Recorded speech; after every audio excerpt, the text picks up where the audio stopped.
নমস্কার, বাংলা সাহিত্য চর্চার আজকের আলোচনায় সকলকে স্বাগত জানাচ্ছি। আজকে আমরা কথা বলবো লোকসাহিত্য, লোকসংস্কৃতির অন্তর্ভুক্ত লোককথা। সেই লোককথার আলোচনায় যে টাইপ এবং মোটিভ ইন্ডেক্সের কথা বলা হয়, সেই টাইপ এবং মোটিভ ইন্ডেক্স কী ব্যাপারটা আজকে আমরা উদাহরণ সহযোগে বিষয়টিকে বুঝে নেবার চেষ্টা করব। বাংলা সাহিত্য চর্চার আজকের আলোচনায় সকলকে স্বাগত জানাই।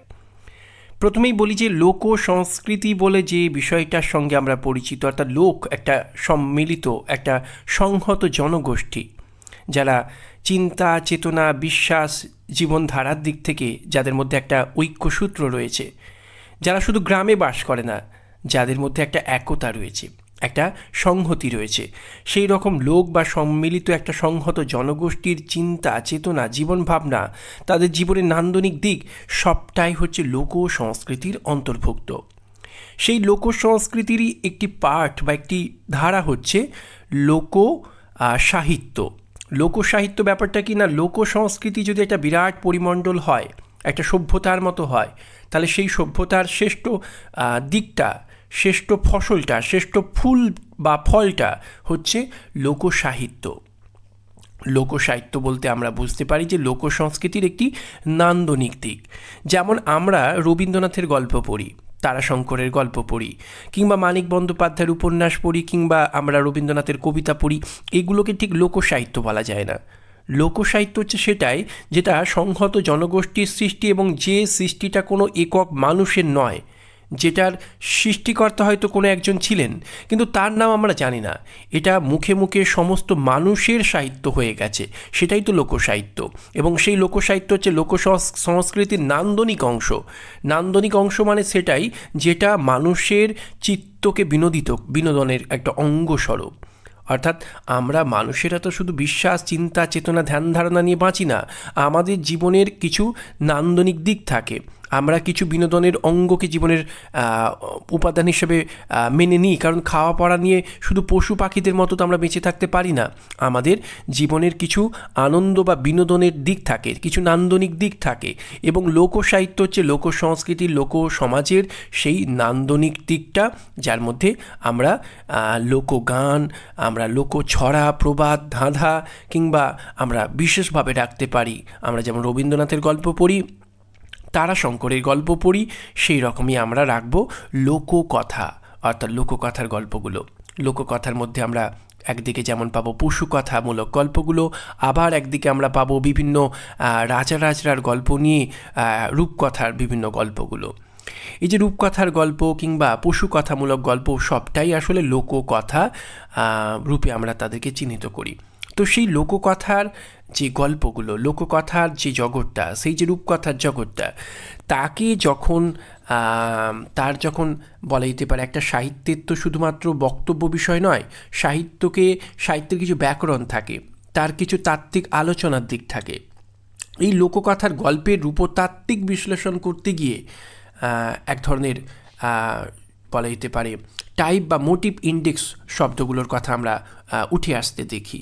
এই টাইপ বা মোটিভ ইন্ডেক্স আসলে লোককথার গল্পগুলোকে অ্যানালাইসিস করা, তাদেরকে ক্যাটাগরি করা, তাদেরকে শ্রেণীবদ্ধ করা, এবং তারা কি কি উপাদান নিয়ে তৈরি, সেই উপাদানগুলোকে চিহ্নিত করবার একটা পদ্ধতি। অর্থাৎ আমরা যেমন বাজারে গিয়ে কোনো কিছু কেনাকাটা করতে গেলে বলি যে আমাকে পেন দাও, তখন এই যে পেন বা কলম কিনতে গেলে দোকানদার বলেন কী ধরনের পেন দেব, এই যে কী ধরনের পেন দেব, সেখানে রঙের বিভিন্ন তারতম্য থাকতে পারে, দামের বিভিন্ন তারতম্য থাকতে পারে। এই যে টাইপ বা ধরনগুলো, এগুলো তো আলাদা। অর্থাৎ আমরা সকলেই মানুষ, কিন্তু তার মধ্যে অনেক টাইপ আছে, অনেক ধরন আছে, সকলে এক রকমের নয়। আমরা বলি লোকটা এই রকম টাইপের, ওই লোকটি এই রকম টাইপের, ছেলেটি এই রকম। অর্থাৎ প্রত্যেকেই মানুষ হতে পারে, কিন্তু প্রত্যেকের ধরনটা একরকম নয়। এই যে ধরনটা, এক একটা মানুষ এক এক রকম, তাদেরকে একটা শ্রেণীবদ্ধ করা যেতে পারে। ধরা যাক কোনো মানুষ খুব রাগী, আবার কোনো মানুষ খুব ঠান্ডা মেজাজের। এই যে ধরনটা, কোনো কোনো ছেলেপুলেরা হয়তো খুব পড়াশোনায় আগ্রহী, মেধাবী, কেউ হয়তো পড়ায় খুবই অমনোযোগী। তাহলে এই যে ধরনটা, অর্থাৎ একটি স্কুলে যারা পড়াশোনা করে তারাও সকলে কিন্তু একরকম নয়, একটি কলেজে যারা পড়াশোনা করে তারা সকলেই ছাত্রছাত্রী, কিন্তু তাদেরও অনেকটা টাইপ আছে, ধরন আছে। কেউ বিজ্ঞানের ছাত্র, কেউ ইতিহাসের ছাত্র, কেউ ভূগোলের ছাত্র। ফলে এই যে ধরনগুলো তার বেশিকে কিন্তু আমরা এক একটা শ্রেণী বিন্যাস করতে পারি। এমনকি মেধার ভিত্তিতে আমরা দেখেছি স্কুল কলেজে বিভিন্ন সেকশন ভাগ করা থাকে, A section, B section, C section. তাহলে এই সেকশানের তার গুরুত্ব এখানে যে এই এ সেকশানের ছেলেপুলেরা খুব ভালো, বি সেকশানের ছেলেপুলেরা মোটামুটি, সি সেকশানের ছেলেপুলেরা আরও একটু অন্যরকম। এমনকি জেলে গেলেও আমরা দেখতে পাবো সেখানেও দেখা যাবে যে প্রত্যেকটা ওয়ার্ড ভাগ করা আছে, ছেলেদের ওয়ার্ড আলাদা, মেয়েদের ওয়ার্ড আলাদা। এমনকি অপরাধীদের ধরন অনুযায়ী তাদেরকে আলাদা আলাদা ওয়ার্ডে রাখা হয়, তারা কে কোন ধরনের অপরাধ করেছে। অর্থাৎ আমরা শুধু কোনো বিষয়কেই জানবো না, সেই বিষয়, সেই গল্পটার একটা শ্রেণীকরণ, একটা শ্রেণী বিন্যাস আমাদেরকে জানতে হবে। টাইপ শব্দটার মধ্য দিয়ে আসলে সেই ধরনগুলো, সেই শ্রেণীবিন্যাসগুলোকে, সেই রকম ফেরটাকে আমাদেরকে চিহ্নিত করবার একটা অবলম্বন বা একটা সংজ্ঞা বা একটা ধরন হচ্ছে এই টাইপ শব্দটা। টাইপ আসলে সেই জায়গাটাকে চিহ্নিত করে। আর মোটিভ কি না, একটা টাইপকে চিহ্নিত করবার পর আমরা দেখব, অর্থাৎ আমরা বললাম এটা এই ধরনের গল্প। এবার সেই গল্পটাকে যদি আমরা পড়তে থাকি তাহলে দেখা যাবে সেই গল্পের মধ্যে অনেক ছোট ছোট উপাদান থাকে, ছোট ছোট কাহিনীর অংশ থাকে। সেই অংশগুলোই হচ্ছে এক একটা মোটিভ, এবং যে মোটিভগুলো আসলে দেখা যাবে যে এক একটা গল্প আলাদা আলাদা, কিন্তু মোটিভগুলো ঘুরে ফিরে যেন একই রকম হয়। এই মোটিভগুলোকেও চিহ্নিত আমাদের করতে হয়, যার প্রেক্ষাপটে আমরা দেখতে পাবো যে বহু বিচিত্র গল্পের মধ্যে একই রকমের মোটিভ কাজ করছে। আবার বহু বিচিত্র ধরনের গল্প যা বিভিন্ন দেশ, বিভিন্ন কালে প্রচলিত আছে, দেশ কালের সীমাকে অতিক্রম করেও আমরা দেখতে পাবো কেমন করে সেই গল্পগুলো এক দেশের গল্প আর একটা দেশের গল্পের সঙ্গে আমরা তাদেরকে একই শ্রেণীর মধ্যে ফেলতে পারি, শুধুমাত্র তাদের টাইপ বা ধরনের মিলের জন্য। অর্থাৎ তারা ছড়িয়ে ছিটিয়ে আছে, কিন্তু আমরা যদি একটা টাইপকে চিহ্নিত করি তাহলে দেখা যাবে সেটা যে দেশেরই গল্প হোক, যে কালেরই গল্প হোক, আমরা তাদেরকে একটা শ্রেণীর মধ্যে আনতে পারবো যে এই দেশে প্রচলিত থাকা এই গল্পটা আর অন্য দেশে অন্য ভাষায় প্রচলিত থাকা গল্পটা আসলে আলাদা নয়, তারা একই ক্যাটাগরির মধ্যে পড়ে, একই শ্রেণীর মধ্যে পড়ে, একই ধরনের মধ্যে পড়ে। এই যে ধরনটা, তাকেই টাইপ বলা হয়।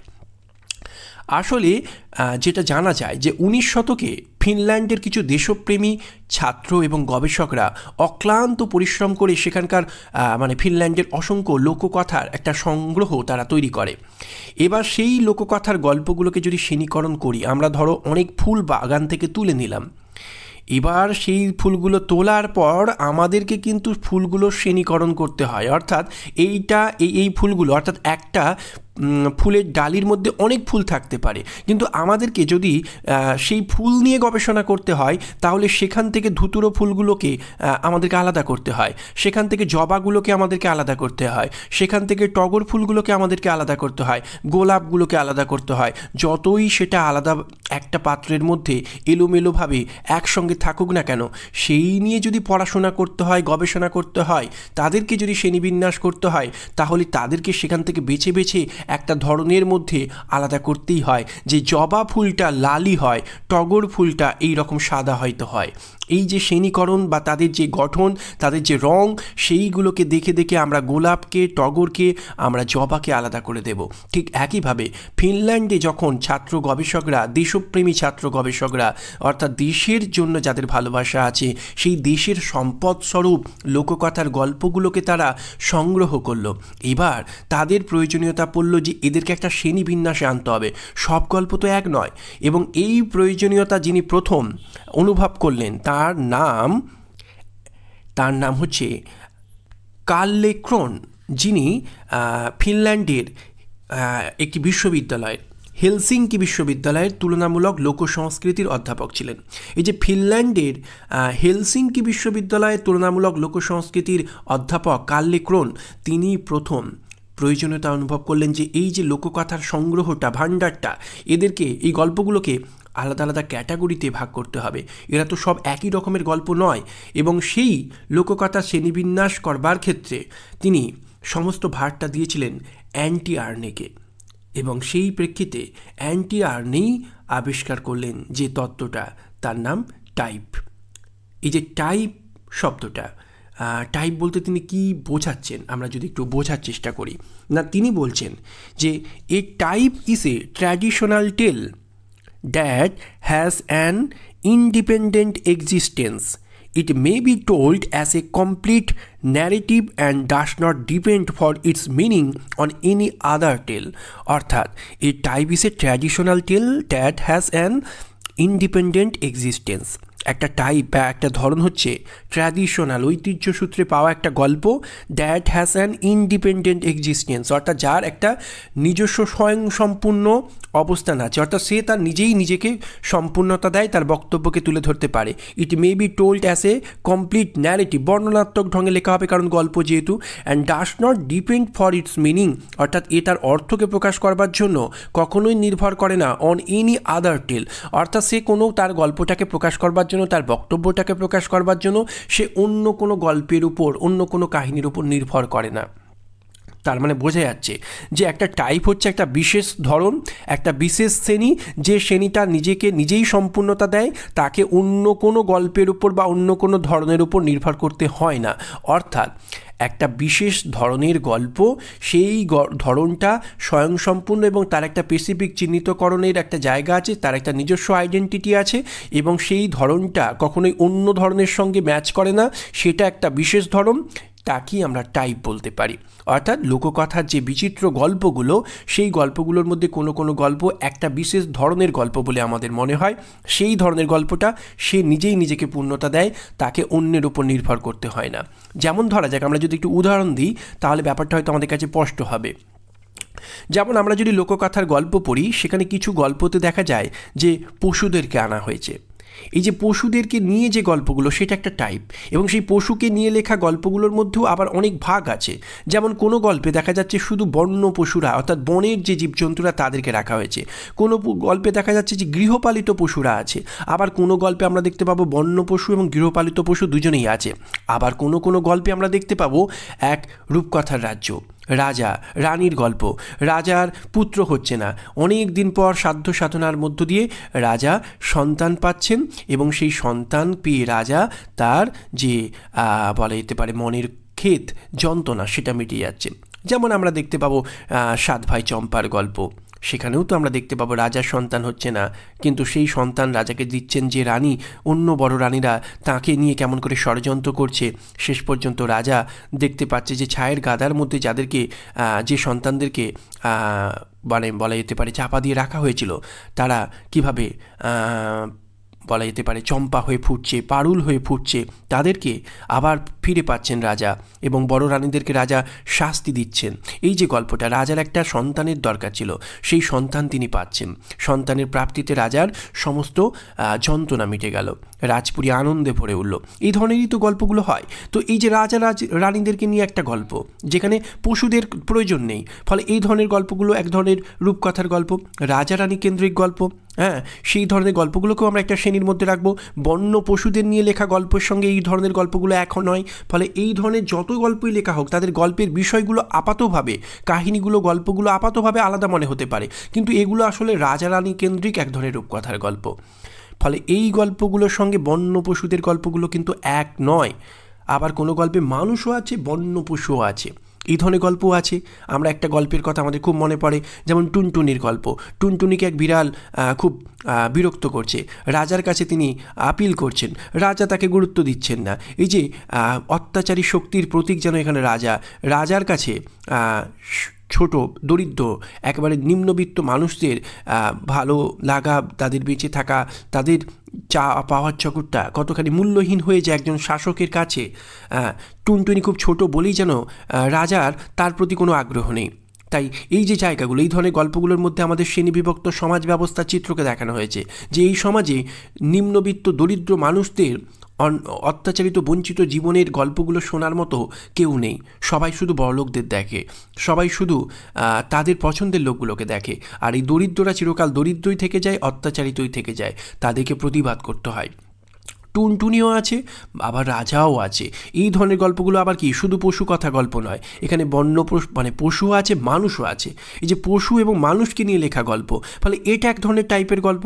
তাহলে এই যে বিচিত্র ধরন নিয়ে গল্প, এই গল্পগুলোকেই আমরা এক একটা টাইপের মধ্যে ফেলবো, এক একটা ধরনের মধ্যে ফেলবো। এইগুলোই টাইপ, যে একটাতে পশু কথা আছে, একটাতে বন্য পশুকে নিয়ে কথা আছে, একটাতে বন্য পশুর পাশাপাশি গৃহপালিত পশু আছে, কোথাও বা বন্য পশু গৃহপালিত পশু দুই আছে, কোথাও শুধু রাজা রানীদের নিয়ে গল্প আছে, কোথাও আবার আমরা দেখতে পাবো যে সেই রাজা রানীর গল্প খুব সাধারণ গল্প, আবার কোথাও দেখা যাবে যে রাজা রানী কেন্দ্রিক সেই গল্পের মধ্যে নানা অলৌকিক কাণ্ড কারখানা, ঐন্দ্রজালিক নানা কাণ্ড কারখানা রয়েছে। হ্যাঁ, সেই সমস্ত গল্পগুলোকেও আবার রাজারানী কেন্দ্রিক গল্পের মধ্যেই একটা টাইপের মধ্যে আমরা ফেলতে পারি, যেহেতু সেই গল্পগুলো রাজারানী কেন্দ্রিক গল্প হলেও সব রাজারানী কেন্দ্রিক গল্পগুলো একরকম নয়। হ্যাঁ, ফলে সেইগুলোকে একটা ধরনের মধ্যে আমরা ফেলতে পারবো। যে যেমন আমরা দেখবো এক ধরনের গল্প আছে ঘুমন্ত রাজপুরী, সেখানে এক রাজপুত্র গেলেন, সেই রাজ্যকে রক্ষা করলেন এক রাক্ষসের হাত থেকে, সোনার কাঠির উপর কাঠির পরশে রাজকুমারী জেগে ওঠে। এই ধরনের গল্পগুলো আবার একটা ঐন্দ্রজালিক একটা কাণ্ড কারখানাকে তুলে ধরে। ফলে এইগুলো রাজপুত্র বা রাজাকে নিয়ে লেখা গল্প হলেও এর মধ্যে আবার একটা অ্যাডভেঞ্চার আছে, এই যে রাজপুত্র একটা অজানা দেশে চলে গেল। ফলে এই ধরনের গল্পগুলো রাজা রানী কেন্দ্রিক রূপকথা কেন্দ্রিক গল্প হলেও এগুলো আবার তার মধ্যে একটা অন্য রকমের টাইপ। ফলে এই যে ধরনগুলো, অর্থাৎ সমস্ত লোককথার গল্প একরকম নয়, তাদেরকে বিভিন্ন শ্রেণীতে ভাগ করা যায় তাদের বিষয় অনুসারে, তাদের নির্মাণ অনুসারে। এই যে বিষয় বা নির্মাণ অনুসারে তাদের যে এক একটা ধরন, এক একটা ক্যাটাগরি, এক এক রকমের শ্রেণী তাদেরকে দিতে হয়, শ্রেণীতে ভাগ করতে হয়। সেটাই হচ্ছে লোককথার কাহিনী বিশ্লেষণের ক্ষেত্রে টাইপ শব্দটার তাৎপর্য। টাইপ হলো লোককথার বিভিন্ন শ্রেণী, আপাত বিচ্ছিন্ন, আপাত বিচিত্র যে লোককথার গল্প, তাদেরকে যদি আমাদেরকে ক্যাটাগরি করতে হয় ফুলের ডালি থেকে আলাদা আলাদাভাবে ফুলগুলোকে ক্যাটাগরি করবার মতোই লোককথার গল্পকেও আমাদেরকে তো একটা বিন্যাসে আনতে হয়, একটা শ্রেণীতে আনতে হয়। সেই শ্রেণী বিন্যাসকরণটাকে আমরা বলতে পারি টাইপ। এই টাইপ নিয়ে প্রথম যিনি কাজ করেছিলেন, আমরা আগেই বলেছি যে হেলসিঙ্কি বিশ্ববিদ্যালয়ের তুলনামূলক লোকসংস্কৃতির অধ্যাপক কার্লে ক্রোনের বলা যেতে পারে অনুপ্রেরণায় অ্যান্টি আর্নে এই কাজ শুরু করেছিলেন। পরে তিনি মারা যাচ্ছেন এবং সেই কাজকে এগিয়ে নিয়ে যাচ্ছেন কে না, সেই কাজকে এগিয়ে নিয়ে গেছেন থমসন। এই যে স্টিট থমসন এই কাজকে এগিয়ে নিয়ে গেলেন এবং সেই গ্রন্থ প্রকাশিত হলো 1928-এর দিকে, the types of the folk tale নামে, যেখানে আমরা লোককথার বিভিন্ন টাইপ বা ধরনগুলোকে পেলাম। এবার এই টাইপের কাজ করতে করতে এই টাইপের পাশাপাশি মোটিভ শব্দটা নিয়ে, মোটিভ বা ধরন, মোটিভ বিষয়টা নিয়ে গবেষণা করলেন আমাদের স্টিট থমসন, যেটা মূলতই তাঁর কাজ। যে মোটিভ ব্যাপারটা কি, এবার মোটিভের প্রসঙ্গটা যখনই শ্রেণীকরণে চলে এলাম, অর্থাৎ আমরা প্রথমে বড় পোর্শনটাকে ধরলাম, বড় জায়গাটাকে, তার পুরো কাহিনীটার প্রেক্ষাপটে তার ধরনটাকে চিহ্নিত করলাম। এবার আমরা বাইরে থেকে সেইটার মোটামুটি একটা ওভারঅল বিষয়টাকে দেখে আমরা তাকে একটা শ্রেণীবিন্যাসের মধ্যে আনলাম, এক এক ধরনের গল্পগুলোকে এক এক রকমের শ্রেণীতে, যাকে আমরা বললাম টাইপ। এবার আমরা যদি গল্পগুলোকে নিখুঁতভাবে পড়তে থাকি, তাহলে এবার আর বাইরে থেকে আমাদেরকে শুধু টাইপ বা শ্রেণীকরণ করলে হবে না।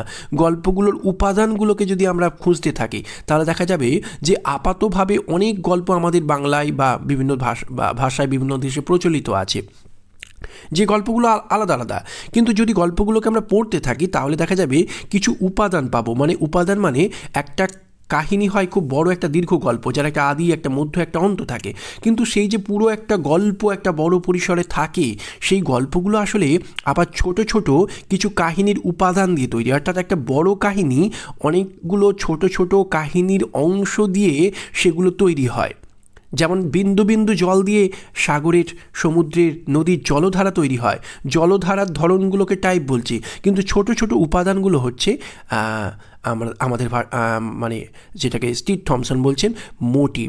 অর্থাৎ একটা বড় কাহিনীকে যদি আমরা টুকরো টুকরো করে ভাঙতে থাকি, কেকের পিসের মতো কাটতে থাকি, তাহলে দেখা যাবে যে অনেক ছোট ছোট কাহিনীর অংশ বেরিয়ে আসছে, যেগুলোকে দিয়েই একটা বড় কাহিনী তৈরি হয়েছে। এবং সেই যে কাহিনীর অংশগুলো নিছক কাহিনীর অংশ নয়, সেগুলোর একটা বিশেষ তাৎপর্য থাকবে। সেগুলো আমাদের ঐতিহ্যের ধারায়, লোক সংস্কৃতি, লোক সাহিত্যের যে ঐতিহ্যের ধারা, গল্পের যে পরম্পরা, সেখানে সেই কাহিনী অংশগুলো একটা আলাদা তাৎপর্য নিয়ে আমাদের স্মৃতিতে, আমাদের মনে একটা বলা যেতে পারে আবেদন তৈরি করবার মতো জায়গা করে, তবেই সেই কাহিনী অংশগুলোকে আমরা বলতে পারি মোটিভ। অর্থাৎ পুরো কাহিনীটাকে শুধু ভাগ করে দিলেই মোটিভ পাওয়া যায় না। মোটিভ হচ্ছে কাহিনীর সেই উপাদানগুলো যেগুলো ওই কাহিনীটাকে চমকপ্রদ করেছে। এই যে একটা জায়গায় থমসন তার যে বিখ্যাত গ্রন্থ, যেটাকে তিনি মোটিভ নিয়ে কাজ করে প্রকাশ করছেন মোটিভ ইন্ডেক্স নামে, বেশ কয়েকটি খণ্ডে, সেখানে তিনি মোটিভ সম্পর্কে বলছেন যে a motive is the smallest element in a tale having a power to persist in tradition. In order to have this power it must have something unusual and striking about it. is striking about it. Smallest element in a tale having a power to persist in tradition. ঐতিহ্যের ধারায় তার নিজের একটা বলা যেতে পারে আমাদের মনকে আকৃষ্ট করবার মতো তার একটা পাওয়ার থাকতে হবে, তার একটা পারসিস্ট থাকতে হবে। ইন ট্র্যাডিশন, ঐতিহ্যের ধারায় তার একটা নিজস্ব অবস্থান থাকবে, তার নিজস্ব একটা চিহ্নিতকরণের মতো তার মধ্যে একটা আকর্ষণীয় গুণ থাকবে, তবেই সেটা মোটিভ। এবার আমরা বিষয়টাকে স্পষ্ট করবার চেষ্টা করছি উদাহরণ দিয়ে। আমরা যখন লোককথার গল্পগুলো পড়ি, আপাতভাবে সব গল্পগুলো আলাদা, কিন্তু প্রত্যেকটা গল্পের মধ্যেই কিছু কাহিনীর অংশ থাকে যেগুলো কিন্তু আলাদা নয়। যেমন কি না, রাজার সন্তানহীনতা, তারপরে কি না, যে রানী রাজাকে সন্তান দেবেন সেই রানীর বিরুদ্ধে অন্য রানীদের বলা যেতে পারে ষড়যন্ত্র, রাজাকে যিনি প্রকৃতই সন্তান দেবেন সেই রানীকেই রাজা প্রথম দিকে অনেক কষ্টে রাখছেন, ঘুটে কুড়ুনির বেশে শেষ পর্যন্ত সেই রাজাকে সন্তান দিচ্ছেন। এই যে উপাদানগুলো, এইগুলোই হচ্ছে মোটিভ। বা আরও স্পষ্ট করে আমরা বলতে পারি, যেমন ধরা যাক আমরা লোককথার গল্প পড়তে গিয়ে দেখব সেখানে কথা বলা পশু পাখিদেরকে পাচ্ছি, কিংবা ঐন্দ্রজালিক মানে তার মধ্যে অলৌকিক ক্ষমতা আছে এমন পশুদেরকেও পাচ্ছি। এই ধরনের গল্পগুলো, এই ধরনের গল্পের উপাদানগুলো, এগুলোই তো মোটিভ।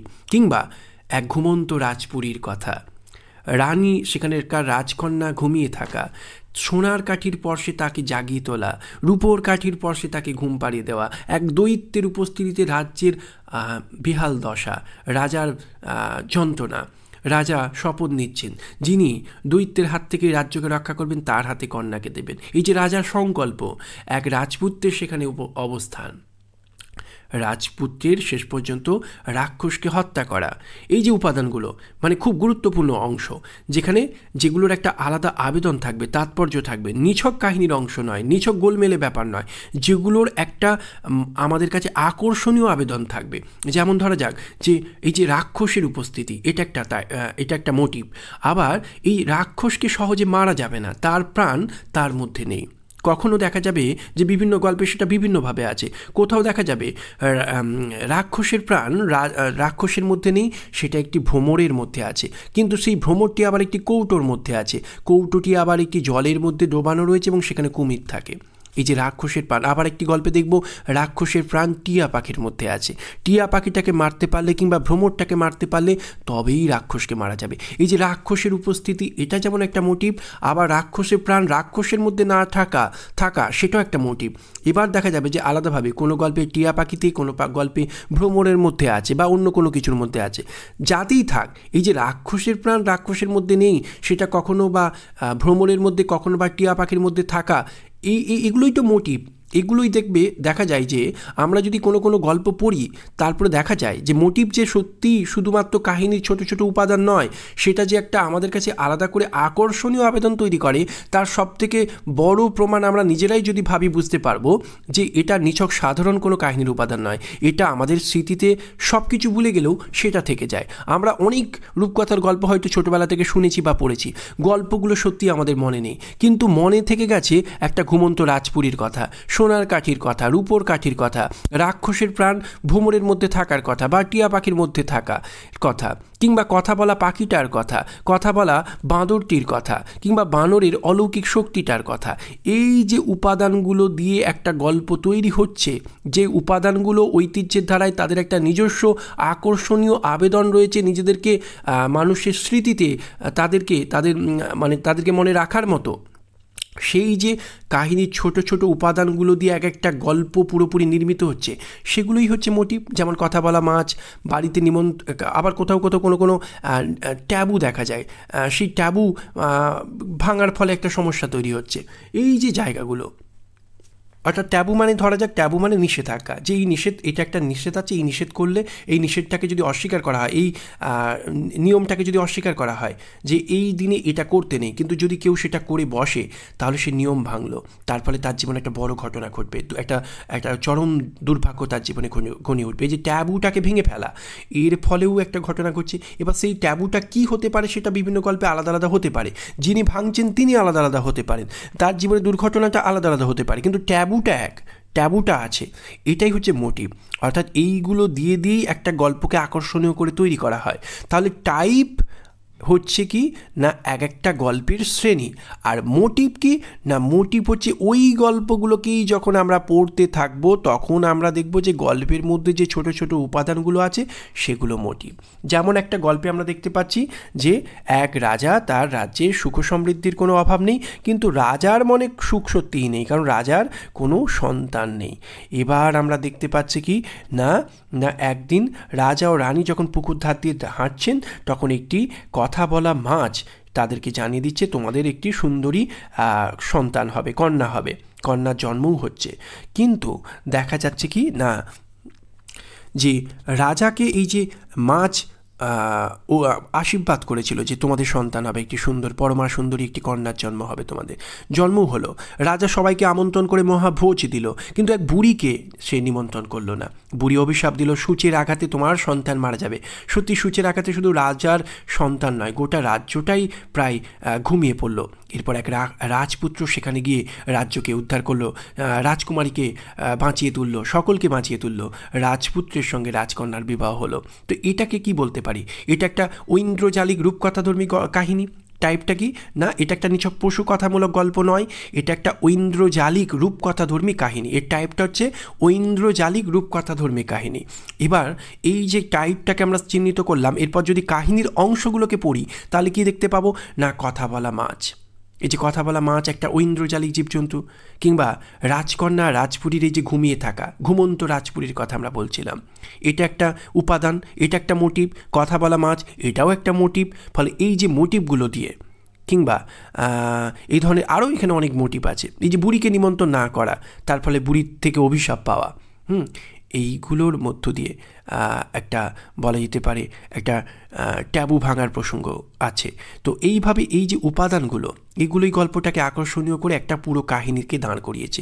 এই উপাদানগুলোই হচ্ছে এক একটা মোটিভ, এইভাবেই গোটা কাহিনীটাকে নির্মাণ করা হচ্ছে। তার মানে টাইপ হচ্ছে ধরন, মোটিভ হচ্ছে সেই ধরনটার যে গল্পটা, সেই গল্পটাকে বিশ্লেষণ করলে যে ছোট ছোট উপাদানগুলো পাবো সেটাই হচ্ছে মোটিভ। তাহলে রূপকথাধর্মী কাহিনীর বিশ্লেষণে বা লোককথার কাহিনী বিশ্লেষণে টাইপ এবং মোটিভ ইন্ডেক্স খুবই গুরুত্বপূর্ণ বিষয়। টাইপের প্রাথমিক সূচনা যার হাত ধরে হয়েছিল তিনি অ্যান্টিয়ার্নে, তাকে সম্পূর্ণতা দিয়েছিলেন থমসন, আর থমসনেরই প্রায় একক চেষ্টাতে যে ধরনটা আমাদের কাছে জনপ্রিয়তা পাচ্ছে সেটা হচ্ছে মোটিভ ইন্ডেক্স। তো টাইপ এবং মোটিভ ইন্ডেক্স নিয়ে আজকের আলোচনা এখানেই সমাপ্ত হলো। আলোচনা ভালো লাগলে চ্যানেলটির সঙ্গে থাকবেন, প্রয়োজনে সাবস্ক্রাইব করবেন। বাংলা সাহিত্য চর্চার সঙ্গে থাকার জন্য সকলকে ধন্যবাদ জানাই।